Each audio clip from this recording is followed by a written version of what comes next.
though, this whole question about Carles Puigdemont, if he's elected the new regional president, can he do that and still remain in exile? There's not many people that think he can do that legally. Now, of course, the pro-independence parties control Parliament. They do want him to be the president again. So their big plan is to Skype him in from Brussels, set up some sort of big screen in the Parliament, and he would be sort of from afar, a president waving in every now and then.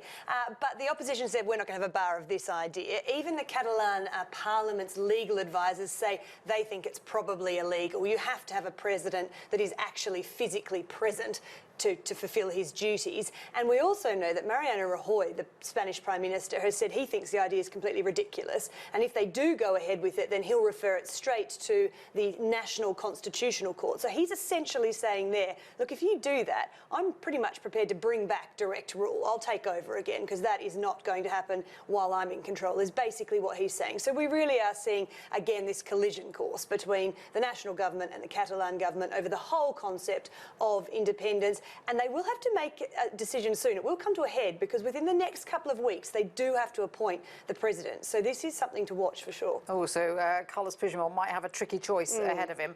And where does all of this leave that very thorny issue of independence for Catalonia then? Well, the pro-independence parties, if you like to call them that, did have a bit of a win today. As you mentioned earlier, they've been able to appoint their choice for the Speaker of the House. A pro-independent Speaker is now in charge of the House, and it's quite a strategic position because the Speaker in the Catalan Parliament gets to choose the agenda of the Parliament. So it's up to him whether or not he puts these independence issues back on the table to be debated. So he does have that power, and as I spoke about the collision course, he really has the power to set up that collision course. But you've also got to remember, on the one hand, you've got a heap of MPs who should be sitting in that Parliament who are not, because they're either in exile in Brussels or in jail in Spain. So they are trying to capitalise on the momentum perhaps they've had today and over the past couple of weeks. But then, of course, there is the big national government standing above saying, we're watching you, you talk independence again, and we will just come straight back in and take over your Parliament. Interesting stuff, Sarah. Thank you very much indeed for that. Sarah Morice there.